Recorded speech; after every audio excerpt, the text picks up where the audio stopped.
주님께서 시작하신 여러분들 주님의 이름으로 축복하고 주님의 은혜와 능력이 경험되시는 귀한 송구영신 예배가 되기를 축원을 드립니다. 2004년 아테네 올림픽 마라톤 경기, 이 경기 중에 일어났던 일입니다. 종반까지 선두를 달리고 있던 브라질의 리마라고 하는 선수가 있었는데 36km 지점을 지나가는 그런 상황 속에서 한 종말론 광신도가 마라톤 코스에 뛰어들었습니다.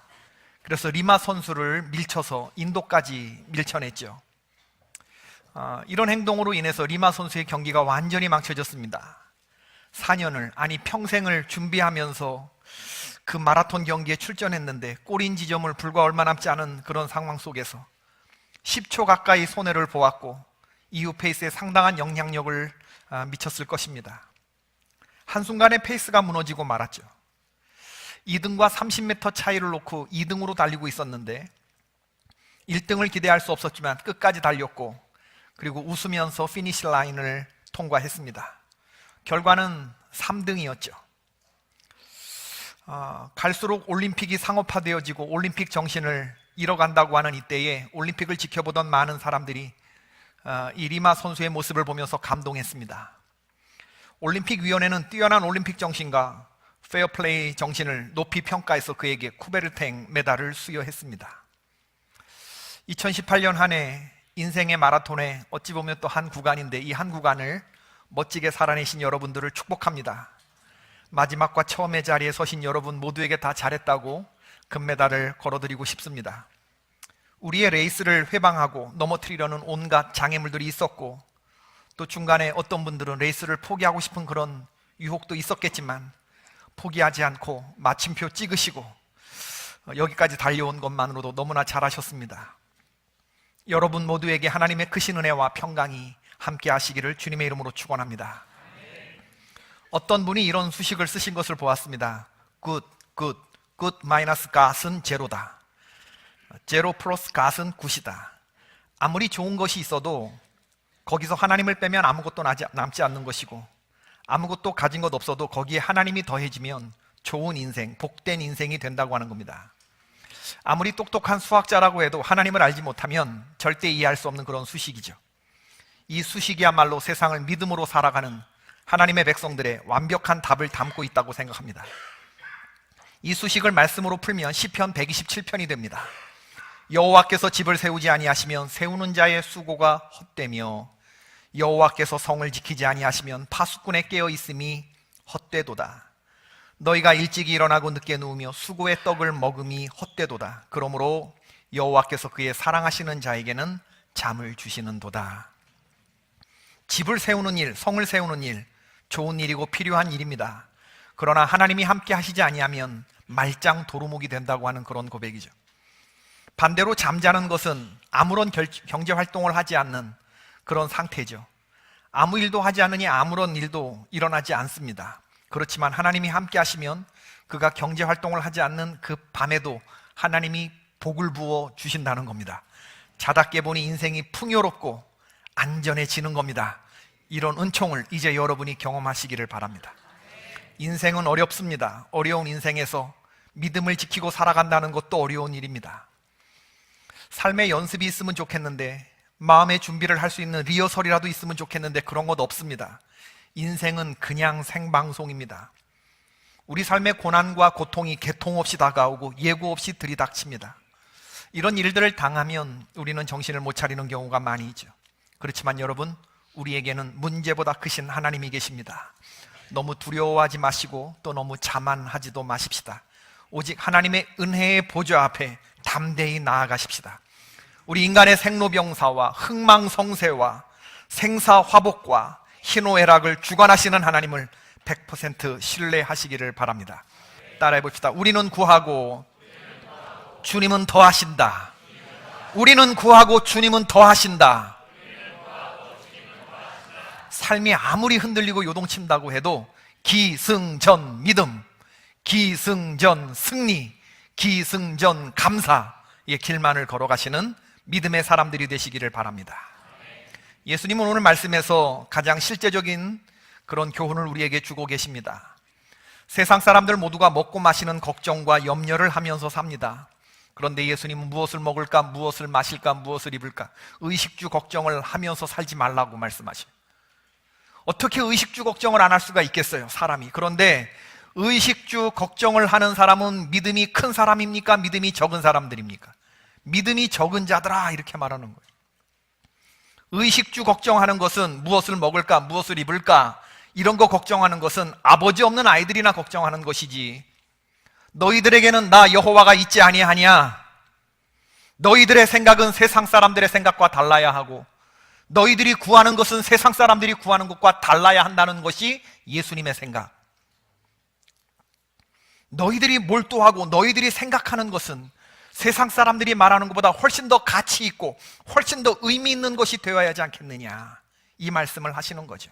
그러므로 예수님 보실 때 믿음이 큰 성도, 건강한 성도는 염려를 하나님께 맡기고 사는 사람들인 줄로 믿습니다.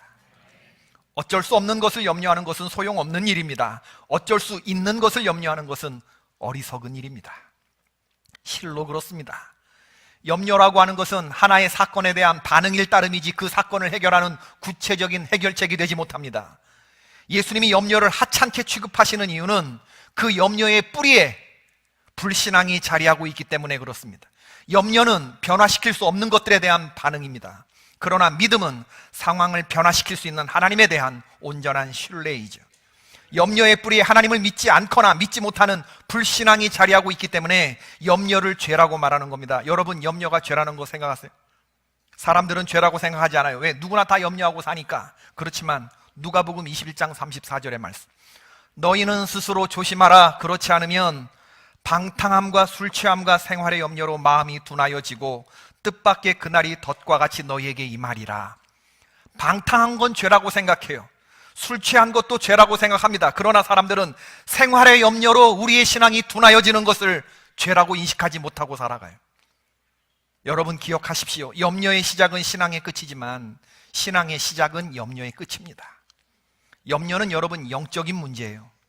제가 아는 분 가운데 별명이 염려 대마왕인 분이 있어요. 세상 근심 걱정 염려 다 끌어안고 산대요. 그 부인 얘기예요. 그 부인은 그런 남편 때문에 걱정하고 염려해요. 여러분, 우리 주변에 있습니다. 온갖 걱정 다 이고 지고 끼고 들고 그러고 가는 사람들. 우리는 그 염려라는 것을 허용하지 말아야 돼요. 염려가 찾아왔을 때 태도를 분명히 하시기를 바랍니다. 집안에 있는데 초인종 소리가 들려요. 띵동 띵동. 그러면 여러분 벌컥 문을 엽니까? 뭐라 그래요? 일단은 뛰어가면서 뭐라 그럽니까? 누구세요? 예, 저는 염려입니다. 그럼 우린 뭐라고 대답합니까? 문을 열면서 아이고 왜 이제 오셨냐고, 그렇지 않아도 제가 기다리고 있었다고, 어서 들어오시라고, 아무데나 편하신 곳에 자리 잡고 앉으시라고 이럽니까? 가라고 그러죠. 그런데도 계속 그가 초인종을 누르면 어떻게 해야 돼요? 안 가면 뭘 부르겠다고 그럽니까? 경찰을 부르겠다고, 신고하겠다. 마찬가지죠. 염려가 찾아오면 태도를 분명히 하시기를 바랍니다. 예수 그리스도 이름으로 명하노니 모든 염려는 떠나갈지어다. 염려가 심각한 죄가 되기 때문에 그래요. 사탄, 마귀, 귀신, 이걸 합쳐서 뭐라 그래요? 사마귀라 한다. 사탄, 마귀, 귀신이 뭐를 타고 들어오느냐 하면요, 뭘 타고 미리국하냐 하면 우리 마음속에 염려를 타고 미리국해요. 몰래 들어옵니다. 그래서 우리 마음에서 공작해요. 그리고 우리를 사로잡아요. 베드로전서 5장 7절 말씀에 너희 염려를 주께 맡기라. 그가 너희를 돌보심이라. 염려가 우리 몸에 좋은 것이라 그러면 왜 주님이 당신에게 맡기라고 말씀하시겠어요? 염려가 우리보다 작은 거라면 왜 당신이 책임지시겠다고 말씀하시겠어요? 니들이 해결하라고 하지. 염려가 우리보다 크기 때문에, 우리는 염려를 지고 갈 수 없기 때문에, 염려는 하등 끼고 있을 것이 못 되는 것이기 때문에 주님이 그것을 당신에게 맡기라고 하는 겁니다. 그 다음 구절, 근신하라, 깨어라. 너희 대적 마귀가 우는 사자같이 두루 다니며 삼킬 자를 찾는다. 너희 대적 마귀가 우는 사자처럼 염려하는 사람들의 틈을 타서 호시탐탐 노리고 있다는 거죠. 염려가 많아지면 말씀이 역사하지 못합니다. 말씀이 우리 안에서 역사하지 않으면 신앙생활에 능력이 떨어지게 되죠. 마태복음 13장에서 예수님이 하신 말씀을 떠올려 봅시다. 예수님이 지금도 우리가 지금 똑같이 말씀을 듣는데 여러분의 마음밭이 다 똑같은 게 아니거든요. 4가지 밭이 있다고 말씀하셨어요. 처음엔 뭐죠? 처음에는 길가에 떨어진 게 있어요. 두 번째는 돌짝밭에 떨어진 게 있어요. 세 번째는 가시떨기에 떨어지는 게 있어요. 네 번째는 옥토가, 이렇게 말하니까 여기가 길가고 여기가 돌짝밭이고 이렇게 되는 느낌이 드는데 아닙니다. 반대로 저쪽이 옥토가 되고 여기는 길가가 되는 것 같은데 그런 거 아닙니다, 여러분. 4가지 마음밭이 있어요. 길가, 돌밭, 가시떨기, 옥토. 예수님은 이 비유가 얼마나 중요하냐 하면 이걸 친히 해석해 주셨어요. 그 가운데서 가시떨기에 떨어진 것에 대해서 말씀하셨는데 뭐라고 그러셨는지 알아요? 13장 22절. 가시떨기에 뿌려졌다는 것은 말씀을 들으나 세상의 염려와 재물의 유혹에 말씀이 막혀 결실하지 못하는 자요라고 하셨어요. 말씀을 들어요. 기억은 합니다. 그렇지만 문 열고 나가면 뭐가 더 많아져요? 염려가 더 많아지는 거예요. 염려. 세상 재물에 대한 유혹이 더 많아져요. 그렇기 때문에 말씀의 기운을 그것이 눌러요. 그러니까 말씀이 역사하지 못하게 되는 거예요. 결과적으로 열매 맺지 못하는 씨가 되는 거죠. 이 정도로 염려가 우리 안에서 행하는 부정적인 영향이 큰 거죠. 그러면 염려를 초월하는 비결이 뭔가? 그건 간단합니다. 염려보다 더 큰 것을 소유하면 됩니다. 할렐루야. 살림살 돈은 빠듯한데 친척 조카 딸의 결혼식이 있어요. 그리고 그날 마침 교회 권사님 아들의 결혼식도 있습니다. 안 갈 수 없어요. 결혼식 2탕을 뛰어야 돼요. 근데 이분들이 우리 아들 결혼식에도 왔단 말이지. 그래서 아들 결혼식 방명록 보면서 빨간 줄 치면서 갈 때 안 갈 때 여러분 다 우리가 그렇게 해서 갚잖아요, 그죠? 근데 보니까 얼마들 했나 보니까 친척은 20만 원 했어요. 권사님은 10만 원을 부조를 했습니다. 받았을 때는 좋았어요. 그런데 갚으려니 아니 이 양반들이 뭐 이렇게 많이 했나, 5만 원씩들만 하지, 이런 생각이 절로 나와요. 원망이 됩니다. 그러나 여러분, 이런 여러분에게 30만 원짜리 고민이 있는데 그날 남편이 들어와서 회사에서 연말 보너스가 나왔다며 100만 원을 탁 건네줘요. 그런 경우는 없습니다, 여러분. 그러나 있다고 한번 가정해 봅시다. 아주 좋은 신랑이 있어서 100만 원을 건네줬어요. 할렐루야! 이래 되는 거지. 30만 원짜리 염려 근심이 훅 하고 날아가는 순간이 아닙니까? 그러면서 얼마 남아요? 70만 원 남아요. 그럼 뭐 해야 돼요? 고기 파티하는 거예요. 고기 파티하는 거. 오늘 밤에 우리는 돈에 대한 믿음이 확실해요. 100만 원짜리가 얼마만큼의 확신을 주는지 알아요. 1000만 원이 어느 정도의 나에게 힘을 발휘하는지를 우리는 정확히 알아요. 그러나 하나님은 몰라요. 우리는 하나님에 대해서 알지 못해요.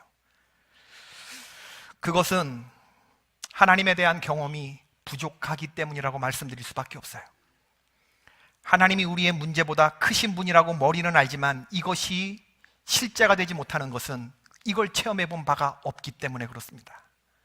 8살 아들이 학교에서 돌아왔어요. 아빠에게 내일 학교에서 소풍을 가니 도시락을 싸달라고 합니다. 아빠가 알았다 그럽니다. 아들이 저녁 먹을 때 또 말합니다. 저는 아빠가 도시락 싸주실 줄로 믿습니다. 그러구나. 알았다. 잠잘 시간이 됐는데 아이가 또 말합니다. 아빠, 제가 아침에 일어나자마자 도시락이 준비될 줄로 믿습니다. 하실 수만 있다면 오렌지 주스와 맛있는 빵과 과자도 디저트로 싸주실 줄로 믿습니다. 그러면 아빠가 할 수 있거든이 무슨 말이냐, 믿는 자에게 능치 못할 일이 없다. 내 아들아, 네 믿음대로 될지어다. 그러면 그 말을 듣고 아들이 할렐루야, 좋으신 아버지, 좋으신, 이러는 가정 있어요, 없어요? 없어요. 누가 그러겠습니까, 여러분? 저도 지금 방학을 맞아서 집에 온 뒹굴뒹굴하는 대학생 아들이 하나가 있는, 아들이 구하지 않는 것까지 다 해줘요. 엄마가 아바마마, 제게 이런 옷이 필요한데 사주시옵소서. 공손히 말하지 않습니다. 절대 never. 통보하듯이 말합니다. 아빠, 나 이런 옷 필요해. 그럽니다. 그렇게 말하고 애가 전전긍긍하지도 않아요. 고민하거나 염려하거나 이러지도 않아요. 그냥 아빠가 알았으면 끝. 왜 얘가 이런 태도를 갖지요? 그것은 저에 대한 믿음이 충만하기 때문에 그렇습니다. 자기가 구하는 것보다 누르고 흔들어 넘치도록 부어주시는 분이라는 것을 알아요. 체험으로 알아요. 옷만 사주러 데리고 나가는 게 아니고 아빠와 엄마가 꼬셔서 데리고 나가서 치과 가기 싫은 치과도 데려갈 것이고, 그리고 미장원 가서 머리도 깎을 것이고, 이런 거 다 아는 거예요. 누르고 흔들어 넘치도록 다 해준단 말이에요. 우리에게 그런 믿음이 있을 때 염려가 눌러지는 것입니다, 여러분. 염려는 내가 절대 컨트롤할 수 없어요. 나보다, 그 염려보다 더 큰 존재가 소유되지 않을 때에는 이게 컨트롤되지 않아요, 여러분. 오늘 예수님이 그 말씀을 하시는 겁니다. 염려를 초월하는 원리는 뭐냐? 너희에게 천부가 있지 아니하냐, 천부. 예수님을 인격적으로 만나는 길은 간단합니다. 우리의 태도를 분명히 하면 돼요. 염려는 안 한다고 안 해지는 것이 아니고, 염려는 안 돼야 안 되는 거예요. 근데 우리는 문제가 뭐냐면, 예수님께 문제가 있는 줄 알아요. 그렇지 않아요. 우리에게 문제가 있어요. 염려를 초월하기 위해서는 여러분, 저와 여러분의 태도를 분명히 하셔야 돼요. 난 염려하지 않으리라가 아니고 나는 예수님을 소유하리라, 이 결단이 우리 안에서 서야 된다는 얘기죠. 근데 문제는 우리가 이 결단을 안 한다는 데 문제가 있어요. 예수 그리스도를 나의 주, 나의 하나님으로 모셔드리는 이 결단이 있지 않고서는 염려가 이겨지지 않는데, 우리는 헛된 것들을 구하고 있는 것이죠. 예수님이 지금 우리 앞에 와 계시거든요. 문 앞에서 내 마음의 문을 두드리고 계시거든요. 많은 사람들이 이것을 깨닫지 못해요. 예수님은 못 해주시는 것이지 안 해주시는 것이 아니거든요. 여러분, 하루 종일 예수님 얼마나 생각하고 사세요? 제가 단언컨대 우리의 삶 가운데서 길을 가든지 운전을 하든지 사람을 만나든지 바이어와 상담을 하든지 아니면 혼자 쉬는 시간을 갖게 되든지, 그때 여러분 예수님 생각하세요? 바로 그 순간에 예수님 생각하고 예수님이 하신 말씀을 한 구절이라도 의식적으로 생각하면 아주 여러분의 삶이 썩 달라질 거라고 저는 믿어 의심치 않습니다. 예수님 생각을 떠올리는 것만으로도 마음이 얼마나 든든하게 지켜지는지 몰라요. 예수님 생각한다고 밥이 나오나 떡이 나오나 뭐 이렇게 생각하시는 분들이 있을 텐데, 예수님을 인격적으로 만나지 못한 분들이죠. 예수님 생각할 시간에 1시간 더 일하는 것이 훨씬 더 실제적이라고 생각하는 분들이 있을 수도 있겠습니다. 여러분, 결코 그렇지 않습니다. 당장에는 그렇게 사는 삶이 이득이 되는 것처럼 보여도 바로 그런 삶은 우리 성경은 애굽의 메인 삶이라고 정의합니다. 그런 삶은 이 땅의 메인 삶이에요. 새 중에 독수리과에 뱀잡이 수리새가 있다고 하는데, 보통 때는 공중에 높이 떠서 이렇게 날아다니다가 두더지나 뱀 같은 땅에 있는 것을 발견하면 쏜살같이 내려가서 이런 거 어떻게 낚아채는. 그런데 이 뱀잡이 수리새, 아프리카에 사는 이 독수리의 한 종류인데, 이렇게 훌륭한 새가 멸종위기래요. 그리고 놀랍게도 이 뱀잡이 수리의 천적이 누군가 봤더니 아프리카 초원의 맹수래요. 호랑이, 사자 이런 것들, 맹금류들. 왜 그렇게 날쌘 날개가 있는데도 이 뱀잡이 수리가 맹수들에게 잡혀 먹히는 걸까요? 하늘을 날아다니다가 먹이를 발견해 내려왔는데 먹는 것에 너무 정신을 팔리다가 맹금류가 쫓아오는 걸 발견하지 못하는 거예요. 그래서 잡혀 먹히는 거예요. 여러분 아세요? 날지 못하는, 날기를 포기한 새들이 40여 종이 있고, 그 가운데 이미 16종은, 16개 종은 이미 멸종되었다는 사실. 오리도 새였고 펭귄도 새였습니다. 오랫동안 쓰지 않아서 날개가 퇴화된 것이죠. 우리의 믿음도 이런 것이 아닐까? 믿음을 써먹어야 되는데 믿음의 날개를 붙여주셨는데 우리가 써먹지 않고, 그러니까 우리는 날개를 포기한 거지 날지 못하게 돼버린 거예요. 그러다 우리는요, 앞에서는 남는 것 같아도 뒤에서 미치는 게 뭐냐면, 우린 이렇게 세상과 섞여서 살다가 어떤 신앙생활의 능력도 체험하지 못한 채 그렇게 멸종되는 것 아닌가, 이런 생각을 해보게 돼요. 여러분과 저는 어제 하나님의 숨결을 받은 존재로 창조함 받은 사람들입니다. 주님이 우리에게 당신의 생기를 불어넣어 주셨죠. 그리고 오늘 우리들은 예수 그리스도의 피로 속죄함을 받아 오늘 지금 살아가고 있습니다. 그리고 내일 저 높은 곳 영원한 천국에 우리는 가게 될 줄로 믿습니다. 무한한 존재인 우리들이, 지극히 충만한 것으로 가득 받은 우리들이 지극히 좁은 시야로 땅의 것에 매여 산다고 그러면 실상 우리는 많은 걸 잃고 사는 거죠, 여러분. 이사야 41장 10절 이하에 참으로 감동적인 하나님의 말씀이 나와 있는데, 많은 성도들이 즐겨 암송하고 있는 구절이기도 하죠. 두려워하지 말아라, 내가 너와 함께함이라. 놀라지 말라, 나는 내 하나님이 됨이라. 여러분, 올 한 해 두렵고 놀랄 일 많이 있겠지만 주님 말씀하셔요. 두려워하지 말아라, 놀라지 말아라. 그러니까 우리 두려워하지도 말고 놀라지도 마십시다. 주님이 그렇게 우리를 권면하시니 우리 말씀에 순종하십시다. 왜? 참으로 너를 도와주리라. 참으로 나의 의로운 오른손으로 너를 붙들리라. 하나님이 우리를 당신의 어떤 손으로 붙잡아 주신대요? 오른손. 오른손은 어떤 손이에요? 능력의 손이에요. 하나님의 오른손이 우리의 손, 오른손을 붙잡아 주신대요. 그럼 오른손이 오른손을 붙잡으려면 포지션이 어떻게 돼야 돼? 서로 마주보면서 가야 되는데 그건 굉장히 불편한 포지션이에요. 하나님의 오른손이 나의 오른손을 붙잡는 것은 뭐냐 하면 하나님이 나를 업고 가시거나 아니면 안아주실 때 가능한 포지션인 줄로 믿습니다. 하나님은 나를 업고 가시고 안고 가시며 인도하시고 공급해 주시는 분인 줄로 믿습니다.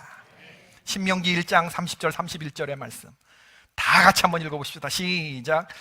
너희보다 먼저 가시는 너희의 하나님 여호와께서 애굽에서 너희를 위하여 너희 목전에서 모든 일을 행하신 것 같이 이제도 너희를 위하여 싸우실 것이며 광야에서도 너희가 당하였거니와 사람이 자기의 아들을 안는 것 같이 너희의 하나님 여호와께서 너희가 걸어온 길에서 너희를 안으사 이곳까지 이르게 하셨느니라. 아멘. 하나님이 이스라엘 백성들을 40년 동안 안아주셨대요. 우리가 잘나서 광야 40년 지나온 줄 알았어요. 그러나 아니에요. 하나님이 우리를 안아주셨기 때문에 우리가 살아있는 거예요. 지금도 그 하나님이 저와 여러분을 안아주고 계시죠. 여러분이 아시다시피 저에게는 목사님이셨던 할아버님 계시고 목사님이신 아버님 계시죠. 할아버지 목사님이 아버지 목사님에게 쓰신 편지가 있어요. 제가 수요 예수제자반에서 그 편지의 원본을 이렇게 복사했던 걸 보여드린 적이 있어요. 1959년에 쓰여진 편지예요. 편지의 배경은 이렇습니다. 1959년 당시 신학생, 감리교 신학대학 2학년 학생이었던 아버님은 강원도 홍천군 창촌면 내면 시골서 목회하시는 할아버지가 교회에서 생활비를 받는 게 용납이 되지 않으셨어요. 자기가 신학대학을 다니지 않으면 아버지가 학비를 보내주지 않아도 되니까 내가 학교를 다니지 말아야겠다. 교회에서 생활비를 받지 않고도 목회를 하시면서 주님 기뻐하시는 목회를 하지 않을까, 그런 생각을 하시면서, 이게 우리 아버지의 염려였던 거예요. 이게 20살짜리의 염려였죠. 가난한 아버지를 두고 있는 아들의 염려였죠. 공부를 하지 말아야겠다. 그러면 우리 아버지가 교회에서 생활비 받지 않아도 목회를 하실 수 있겠구나. 아버님은 이 염려를 하시면서 기숙사에서 3일 동안 식음을 전폐하시고 기도하셨죠. 그리고 긴 고민의 결론은 고향으로 내려가는 것이었습니다. 낙향. 거기에 대한 낙향하기 전에 할아버지에게, 아버님에게 이제 내려갑니다, 신학 공부를 중단하겠습니다, 이런 편지를 보냈는데 거기에 대해서 돌아온 할아버지의 답장이에요. 제가 다 편지가 길기 때문에 할아버지가 깜짝 놀라셨던 것 같아요. 긴 편지를 쓰셨는데 단락단락 제가 발췌해서 읽어드리겠습니다. 저희 할아버지가 아버지에게 보낸 거예요. 1959년에. 내 편지는 잘 받아보았다. 이번 내 편지의 사연이 옳다고 인정한다. 인간은 여러 가지로 하나님 앞에 좀 잘해보려고 하는 사실보다는 하나님의 사랑과 능력을 알고 믿고 내 생활 전폭을 주님께 맡기고 사는 일에 아버지도 기뻐하시고 맡긴 자의 생활도 평안하고 기쁜 것이다. 네가 신학을 한다는 일은 우리 가정이 재산이 있으니 시킨다기보다 내가 아버지께 받은 은혜 감사하여 너를 어릴 때부터 주님께 바치기로 서원한 뜻을 내 아버지께서 이루어 주시는 것이다. 내가 신학을 안 한다 해서 우리 집 경제 보장이나 교인들의 짐이 가벼워진다고 하지만 인간의 뜻과 힘으로 하는 일이라면 그럴 수도 있겠지만 우리 집 형편에 너를 대학시킨다는 것은 온전히 하나님의 능력뿐이다. 인간에게는 아무 도움이 없을 줄로 안다. 그리고 내가 너에게 부정한 돈으로 거룩한 성경을 공부시키지 않기 위하여 가정에서 근검절약하고 어느 교회나 주님 이름 팔아 너를 돕는 것도 아니다. 인간이란 하나님의 뜻을 널리 반영하지 못하고 일편 인간성만 받다 보면 자신도 모르는 중에 스스로 의로운 자 되기도 쉽고 남을 너무 용납하지 못하는 죄를 범하는지도 모른다. 헌데 엘리야는 이런 말을 하였다. 아합이 하나님의 사람을 다 죽이고 내가 하나님을 극진히 섬김으로 메추라기 사냥하듯 한다 할 때 하나님은 내가 나를 위하여 바알신에게 무릎을 꿇지 않은 자 7,000명이나 두었다고 하셨다. 모든 것을 하나님께 맡기고 배움의 시기는 배움의 시기요 외침의 시기는 외침의 시기니 예수님도 때를 찾으시고 순응하셨다는 것을 알고 평안한 마음으로 배우라. 이게 무슨 얘기냐면, 이 대목은 무슨 얘기냐면, 인간이란 하나님의 뜻을 널리 펴지 못하고 인간성만 맞다 보면 내 스스로 의로운 사람이 되겠어요. 아버님이 신학을 그만두려고 했던 목적 중에 하나는 교단이 너무 타락해서, 감리사와 감독님들이 교단을 운영하는 방식이 너무 세속적이어서 정말 예수님도 돌아가실 이 교단 안에서 정말 나는 공부하기 싫습니다. 아마 그런 내용도 썼던 것 같아요. 거기에 대한 아버지의 조언이에요. 너 그렇게 하다간 스스로 의로운 자 되기도 쉽고 남을 너무 용납하지 못하는 너가 그 죄를 범할지도 모른다. 그 얘기를 하시는 거죠. 외침의 시기는 외침의 시기니 배움의 시기는 배움의 시기요 외침의 시기는 외침의 시기니 예수님도 때를 찾으시고 순응하셨다는 것을 알고 평안한 마음으로 배우라. 예수님도 성전에서 묻기도 하시고 듣기도 하시며 하나님의 말씀을 배우셨다. 너는 아직 성장한 시기는 아닌 줄 안다. 물론 성장한 신앙생활이란 먹든지 마시든지 무엇에나 하나님의 영광 위에 살고 자신이 흠과 점이 없는 완전한 성격을 갖추어야 하고 또는 남의 유익을 위해 사는 것이 우리 주님 십자가를 아는 사람의 생활이요 지도자일 것이다. 맹자 어머니는 아들이 공부를 중단하고 돌아오니 천을 짜다 칼로 그어놓고 공부 중단이란 이런 것이라는 산교훈을 주었다. 나는 너를 공부시키는 것이 자식의 정으로만 시키는 것 아니고 하나님의 맡긴 사람으로 알고 하나님의 영광 위에 너를 공부시키는 것이다. 네가 어찌 생각하며 남이야 어떻게 생각하는지 몰라도 나는 하나님께 지금도 영광 돌리는 마음으로 기뻐한다. 차후로 내 포부 그대로 변치 않기를 기도하며 미가야 같은 하나님의 사신이 되기를 바란다. 오직 우리들이 가질 마음은 주여 내 중심에 오시옵소서. 주님과 나와 함께하는 일과 세상 사람에게도 주님과 연결시키라는 것이 놓여있는 사명이다. 금년만 지나면 과한 곤란은 면할 듯하다. 인간이 도울 힘이 어디 있니? 모든 것이 하나님의 축복이지. 모든 일에 주를 위하여 인내하고 하나님 아버지의 원하는 뜻을 이루어라. 너에게 할 말 많으나 너의 건강과 주님 은혜 풍성하기를 바라며 주님께 기도한다. 여러분, 찢어질 듯이 가난한 삶을 살았던 성도들에게 돼지 새끼를 나눠주고 이걸 집에서 뜬물을 먹여서 키우고 난 후에 이걸 팔아서 돈이 남는 게 있거든 교회에 헌금을 해주십시오.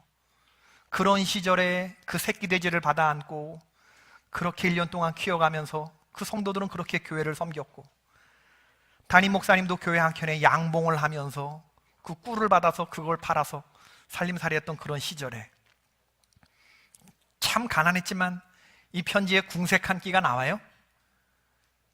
움츠리고 정말 내 형편 알아다오 하는 그런 아버지의 군기가 보입니까? 그런 거 없어요. 어디 걱정과 근심과 염려가 있습니까? 그런 거 없어요. 다른 사람들 같으면 불평하고 원망하고 한숨 지을 그런 상황이지만 기쁨과 평안이 가득한 것을 볼 수가 있습니다. 말씀을 맺겠습니다. 여러분, 2019년 무슨 해지요? 돼지. 마음속에 돼지 한 마리 들어있지 말고 우리 주님 예수 그리스도 주인으로 든든히 모셔드릴 수 있기를 주의 이름으로 축원합니다. 우리들의 마음을 채우고 있어야 할 것은 생활의 염려가 아니라 주님이 주시는 평안함과 능력이에요. 아무것도 염려하지 말고 다만 모든 일에 기도와 간구로 너희 구할 것을 감사함으로 하나님께 아뢰라. 그러면 뭐든지 가게 뛰어난 하나님의 평강이 그리스도 예수 안에서 너희 마음과 생각을 지키시리라. 세상 사람들이 뭘 먹을까, 뭘 마실까, 뭐 입을까 염려하고 걱정할 때 우리들은 그렇게 말할 수 있어야 돼요. 저 사람들 왜 저래? 저게 뭐가 문제라고. 세상 사람들이 어떤 문제 앞에서 허둥대며 어쩔 줄 몰라 할 때 우리는 그들을 바라보며 이렇게 말할 수 있어야 됩니다. 저 사람들 왜 저래? 그렇게 시시한 일 가지고. 여기에 우리 그리스도인의 능력이 있고 여기에 배짱이 있고 여기에 우리 크리스찬들의 여유가 있습니다. 그리고 여기에 우리 그리스도인들의 평안이 있습니다.